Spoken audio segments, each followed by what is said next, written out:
அந்த இதை மட்டும் அதை கொஞ்சம் வெளியான பேர்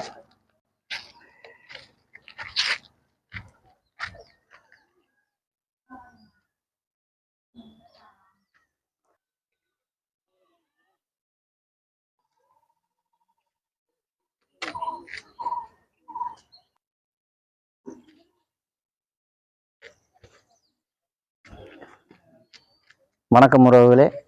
தாய்மொழியை தமிழ் மொழியாக கொண்ட உலகெல்லாம் வாழும் எங்கள் தமிழ் மக்களுக்கு எனது வணக்கத்தை தெரிவித்துக் கொள்கிறேன். இது பார்த்தீங்கன்னா முல்லை அறிவாலயம் கட்டிடம். இது எங்கே இருக்குதுன்னு பார்த்தீங்கன்னா திருமுருகண்டி வசந்த நகர் முல்லைத்தீவு மாவட்டத்தில் இருக்குது. இங்கே இலவசமாக கல்வி சேவையை நாங்கள் நடத்தி வரோம். காலையில் முன்பள்ளி, மாலையில் மாலை நேர கல்வின்னு சொல்லி டியூஷன் பிள்ளைகளுக்கு நாங்கள் இலவசமான கல்வி சேவையை இங்கே நடத்தி வரோம். நாங்கள் இங்கே என்னென்னா கடும் வறுமை கோட்டில் இருக்கிற பிள்ளைகளுக்கு தான் இந்த டியூஷன் சென்டர் இங்கே நடந்து கொண்டிருக்கு. காசு உள்ளவங்க வெளியில் காசு கட்டி பிள்ளைகளை படிப்பிக்கிறாங்க. காசு இல்லாதவங்களுக்கு இலவசமான கல்வியை இங்கே நாங்கள் செஞ்சுக்கிட்டு வரோம். இப்போ நம்ம ஒரு வருஷமாக இந்த கல்வி சேவையை நடத்தி கொண்டு வரேன். இந்த கல்வி டியூஷன் சென்டருக்கு நான் தான் முகாமையாளர் இருக்கிறேன்.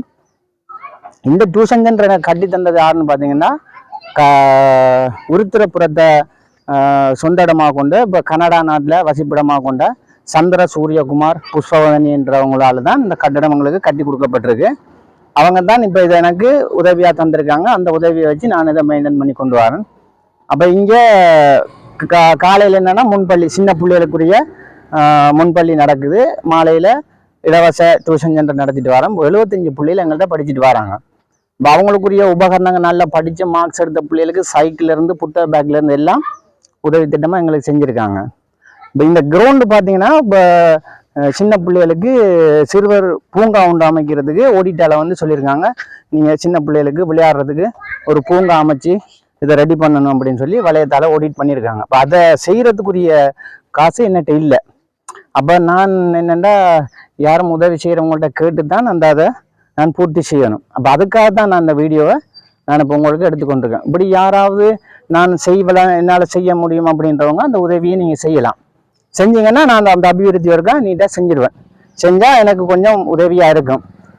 இப்போ இதை போல் எனக்கு சில பல உதவிகள் செஞ்சுருக்காங்க. பிள்ளைகளுக்கு சாப்பாடு கொடுக்குறதுலேருந்து வருஷத்துக்கு 2 முறை சாப்பாடு பிள்ளைகளுக்கு கொடுக்க சொல்லி அந்த உதவியும் செஞ்சுருக்காங்க. 50,000 1 லட்சம்னு போடுவாங்க.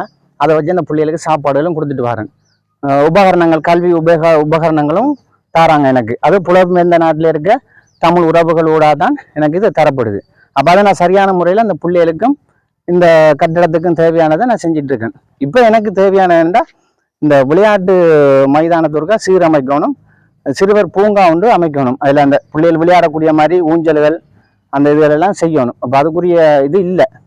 ஏன்னா இப்போ எல்லாம் கஷ்டத்தில் இருக்கிறனால கொஞ்சம் இருக்கு. உங்கள்கிட்ட உதவி கேட்குறதும் கொஞ்சம் கஷ்டமான விஷயம்தான்.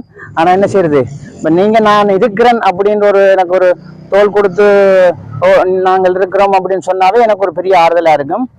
அப்போ இந்த வீடியோ நான் முதல்ல எடுக்கிறேன். இந்த வீடியோ உங்களுக்கு பிடிச்சிருந்தா லைக் பண்ணுங்கள், ஷேர் பண்ணுங்கள், கமெண்ட் பண்ணுங்கள். அப்போ எனக்கு ஒரு உதவியாக இருக்கும்.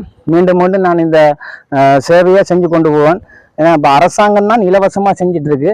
நான் தனியாக ஒரு ஆள் நின்று இலவசமாக இந்த கல்வி சேவை கொண்டு போகிறேன். அப்போ இதை நீங்கள் மேலும் மேலும் செய்யலாம், நாங்கள் இருக்கிறோம் அப்படின்னு நீங்கள் சொன்னீங்கன்னா அது எனக்கு ஒரு பக்க பலமாக இருக்கும்.